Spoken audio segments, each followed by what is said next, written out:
Monday, everybody. How are you? Hope that you are well. I am. I'm a little excited and a little disturbed, a little concerned, rather, to discuss this topic today. So, the month of October is National Domestic Violence Awareness Month, and this is something that is really near and dear to my heart. I've shared previously how the entire month of October we share tips and share information that will help people, whether it's a landlord, whether it's a tenant, because this is a subject matter that impacts the entire rental community. All right, and so I promise that the information that I share today is not legal advice. However, it is the industry's best tips and practices. And so, by all means, if you have questions, go ahead and drop it in the comment section. If you find that any information I share today is helpful, please share it with someone who is a landlord or a tenant. Please, ma'am, please, sir, please share because sharing is caring. And again, October is National Domestic Violence Awareness Month. So why am I sharing this information? This is a topic that I know that a lot of people have either heard of and they have experienced in the rental community. And so today, this is the first Monday in October. So every Monday in October, please make sure that you are tuned in right here, either on my Facebook page, YouTube, or LinkedIn. Next week, I'm going to have a special guest, Keith Child. He's going to come on. He's going to join us. And we're going to have we're going to further the conversation because Keith Child is an investor. He has been in the rental property management community for a while. Many of you who have been following me, you know that I've been in the industry for almost 3 decades. And so I've served in various capacities in terms of property management, real estate, and so I am no stranger to property management. As a matter of fact, I am no stranger to the subject matter of domestic violence. As a property manager in the community, I have had tenants who were negatively impacted because they were in some sort of situation. And so today, I just wanted to kick off the conversation and also please let me know where you are tuned in from. I love to know where my viewers are joining me from because I want to give information that is applicable to your particular jurisdiction. And here's why I do that because the laws may be different depending on where the rental property is. And so today, I just shared information. So today, I want landlords to understand rights, roles, responsibilities. If you are a landlord and you have a tenant who have who's been impacted by domestic violence, and how you should handle that situation. And as I talk about this subject matter with some of my colleagues who are real estate investors and owners, they have asked some pretty interesting questions. And so I'm going to answer those questions today. Please let me know in the comment section where you're tuned in from. If you have any questions, go ahead and drop in the comment box and I will respond to them accordingly. And again, I just want to say welcome.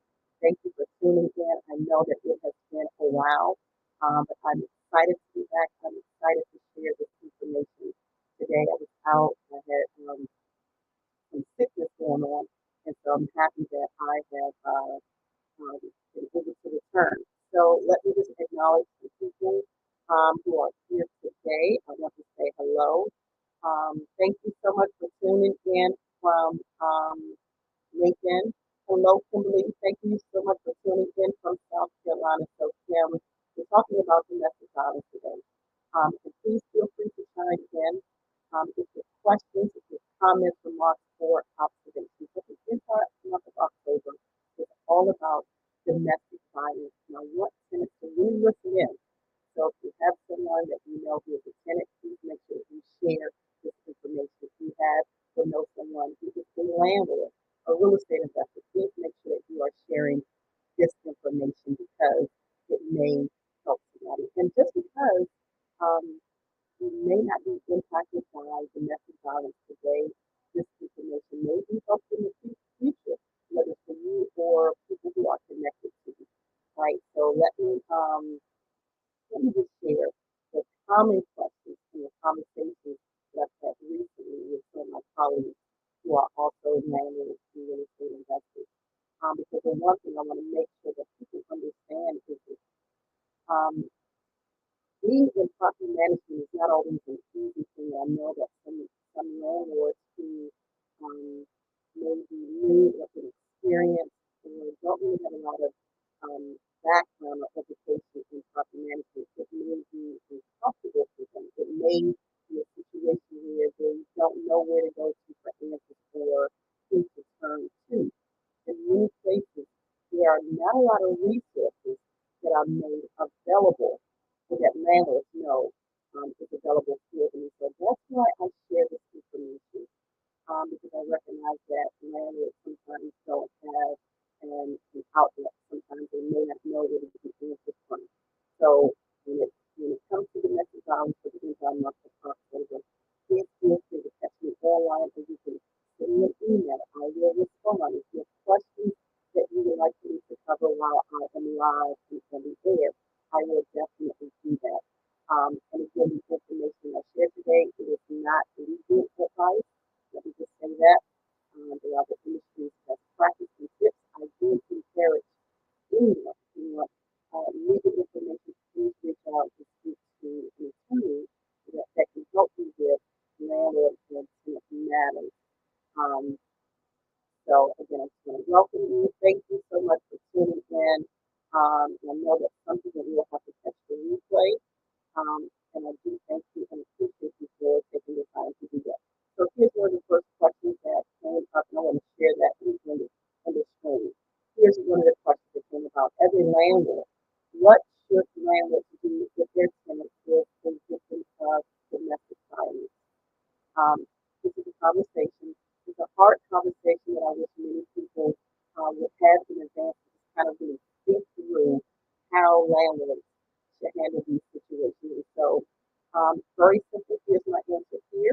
If the tenant is in some sort of domestic violence situation and they are asking the landlord in writing to change the law, okay, the landlord, this is specifically for DC. If you are in a different jurisdiction, I can share information for the area that your rental property is in. So this question came from the landlord who is in the DC metropolitan area, and so they wanted to know the corrective. What should I do? And so in DC, if your tenant is in some sort of domestic violence situation, if they ask in writing for you to change the lock, you should change the lock within 5 days of receiving that written notification. It could come in by way of text message. It could come in by way of email. The tenant can also write a handwritten letter or type of a letter. As long as the landlord is aware that you must change the lock within 5 days and you actually do it, you're good to go. So here's the thing. You want to make sure that when it comes to security, right? I mean, as a landlord, we can't guarantee. Here's the one thing. Let me just put a quarter of a minute here, talk for a second before I go into the next thing. As a landlord, I will never, ever suggest that landlords promise or guarantee 100% security or safety. Now, by law, you are required to do some things, but you cannot always guarantee that things will be safe, right? But neither is it the landlord's responsibility if the tenant is in a domestic violence situation. But you are required, again, this is for a landlord or DC who has this question. You are required to change the lock within 5 days of the tenant notifying you in writing that they want their locks changed. I know people are like, well, okay, well, who's going to pay for that? Great question. And so that's the second question. It's like the automatic question for us, so who's going to pay for replacement of the lock? And I have had several landlords asking me that same question. So I felt it, just getting to share it today. And so if you have to change the lock as a landlord, here's what you want to do. Change the lock. Go ahead and pay for the replacement of the lock. To just make sure that you notify your tenant in writing. If it is a tenant, you apologize. You experience um, this domestic violence situation. He has gone on to take care of the locksmith or the services required to change the lock. And then he wants to give the tenant, the family, time to replace or repay, not, I'm sorry, not replace, but to repay or enter into a repayment agreement, reimbursement, whatever. You want to give the tenant time to do that. And so, on average, 45 days is a good time frame to allow tenants to reimburse you for replacing the lock. So, if you are a landlord, if you have to replace the lock, go ahead and do that. You can charge the tenant. You want to make sure that you have an invoice for whatever locksmith company, or if it's your company, you have a maintenance service, you have work orders, or what have you. You want to make sure that you provide that to your tenant and running, okay? Give them time to make the payment. If they can't pay the full amount, all at once, allow them to enter into a repayment agreement where they are making payments, whether it's weekly or monthly, until the payment is made in full for replacement of the loan. All right, so let me go to the comment section and then I'm going to go to my next question. All right, so, hey, Ms. Clark, you said I gave a restraining order to the landlord and he changed them right away back in 2020. Listen, I am happy to hear when landlords are properly responding because domestic violence is a scary situation, right? And so sometimes it can be a thing where maybe the person has an extra key, to the lock, or maybe the family just does not feel secure or safe at all. And so that is great to hear that landlords are proactive. Hey, Mike, thank you so much um, for joining me. All right, so let me know if you can hear me okay. If you can't, um, I'd like to know, let me know if you can hear me okay, Mike. All right, and so Ms. Parker said the landlord didn't charge you and he lived here for 20 years. That's a good thing because some landlords are doing that, some landlords are not. So I'm always happy to hear when landlords are responding in that manner. All right, so here's my next question. As a landlord, can I evict the tenant for domestic violence disturbances? That's a question that landlords are asking a lot. We got that a lot. We have a lot of questions. All right. We apologize about that. Thank you for that, Ms. Clark.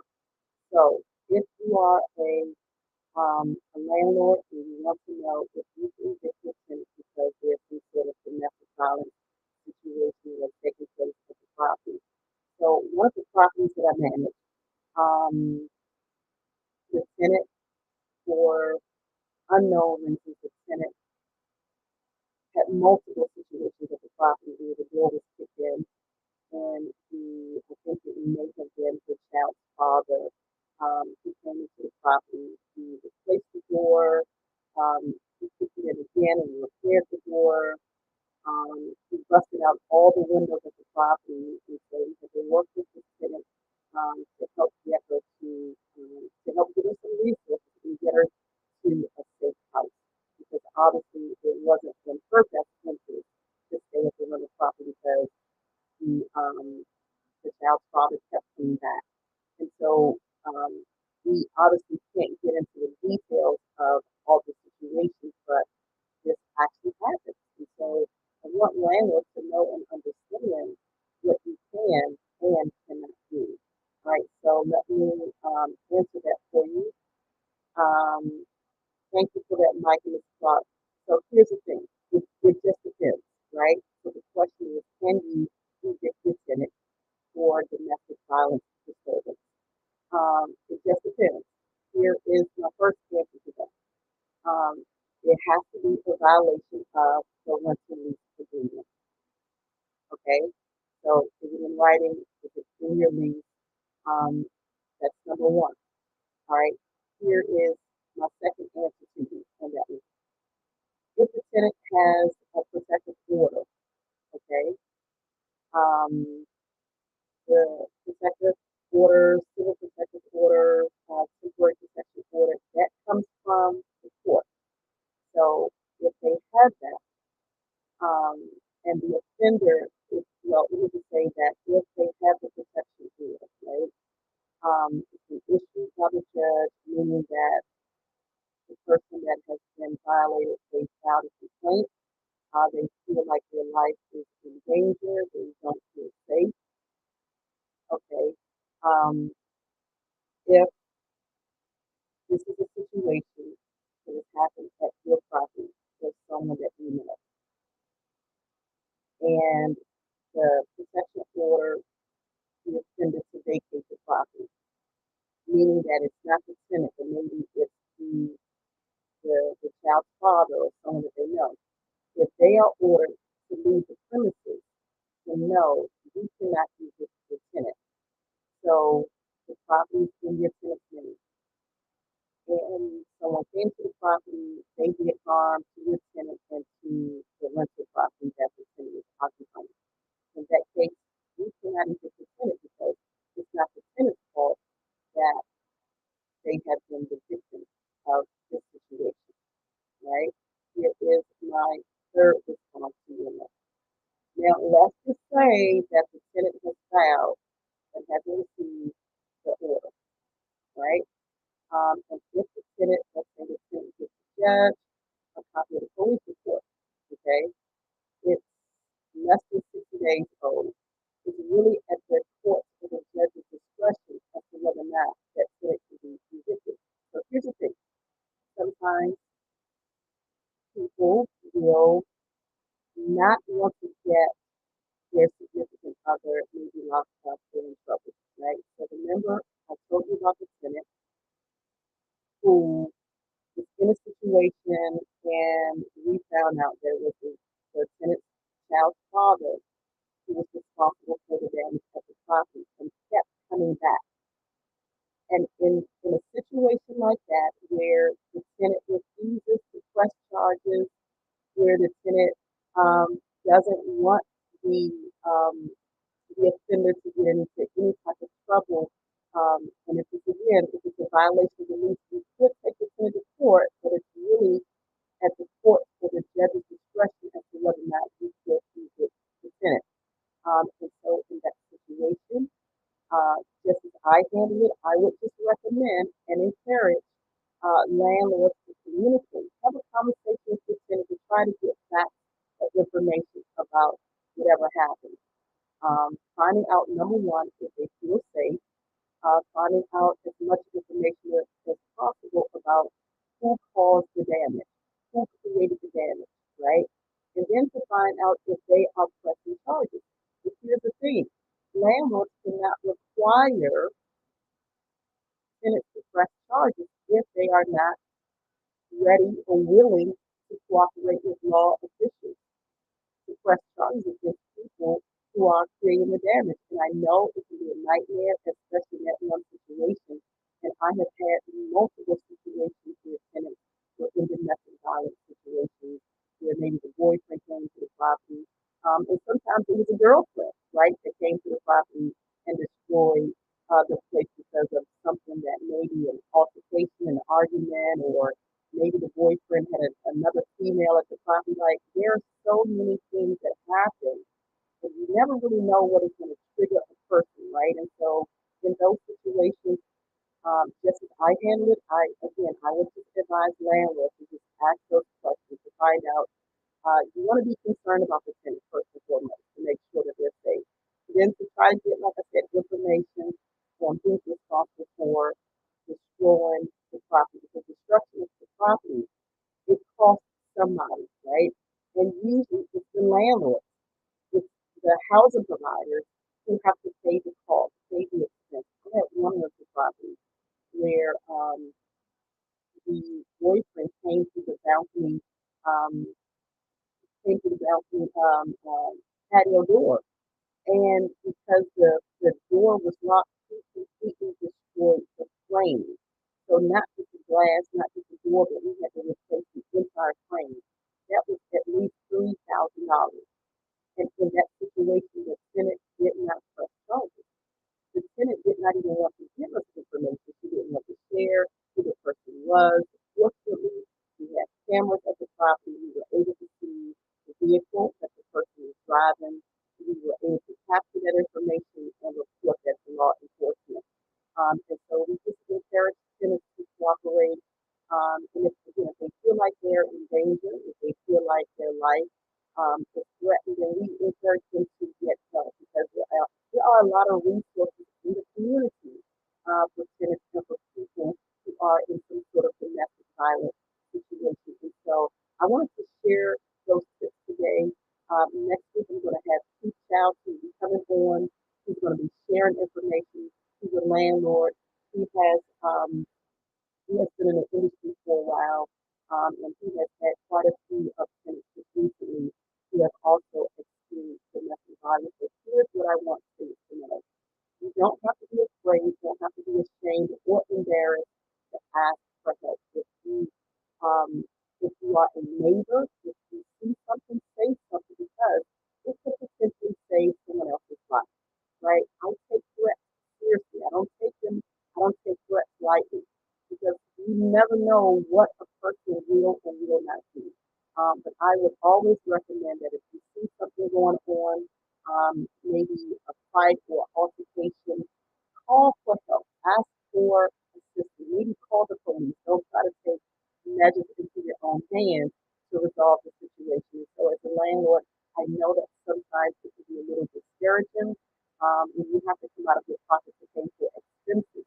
But unfortunately, when it comes to property management, just like repairs, you never really know what you are going to expect. So I just encourage landlords to work with tenants, maybe have maintenance reserve, maintenance escrow in reserve. That way, if something happens and you do have to make immediate or emergency repairs, you have money available. And again, you can always um, charge the tenants if they are not able to pay the full, give them the option, give them the opportunity to enter into a repayment agreement to reimburse you for repairs that you had to pay out of pocket for. So just because this situation has happened, or if it does happen, it's not an automatic reason to get considered that you would have to take the to court. Obviously, if there are lease violations, and so these are the tips that I wanted to share with you today. Again, the entire month of October is all about domestic violence awareness. And so please make sure that you're tuning in each and every Monday at 7:30 p.m. If you have questions, if you have comments, please feel free to email me. You can email me at carissastand@gmail.com. That is my email address. Let me fill up in the screen for you. And again, I do hope that this information has been helpful. Please make sure that you share this information with somebody. That's my email address if you have questions for me. If I am not online. I'm all about helping landlords as well as tenants, just helping the entire rental community. Also, by way of announcement, I received a call today. Someone wanted to know information about my landlord life class. The next class is starting up at the end of October. So if you are interested, there is the information on the screen. Please email info@landlordlife.com. This is what I do each and every week. I share information to help landlords as well as tenants. And again, I always want to know where my viewers are tuned in from because from one jurisdiction to the next, the laws are going to be different. And so I like to share information applicable for your rental property in that particular jurisdiction. But again, I'm not giving legal advice. And so if you do need legal advice, I do recommend that you speak to a reputable landlord and his attorney who can best help you with your situation. I again just want to say thank you for tuning in. My time is up. I thank you for yours. Please make sure that you stay connected with me online. I am on Facebook, I am on YouTube, and I'm also on LinkedIn. Okay. So again, I hope that this information is helpful. I'm Clarissa Stan, the landlord and tenant coach. I hope that you all will join me next week, right here, same time, same place, whether it's LinkedIn, whether it's YouTube, or whether it's Facebook. And by all means, if you have not subscribed to my YouTube channel, please go to the YouTube channel, smash that subscribe button so you be the first to know when I am live and running. So again, I thank you for tuning in today. Please make sure that you join me next week. My special guest will be none other than Keith Child. And the week after that, I'm having another special guest come in because we want to provide as much information to you in the rental community as possible. Whether you're a landlord, whether you are a tenant, or you know someone who is, please make sure that you are sharing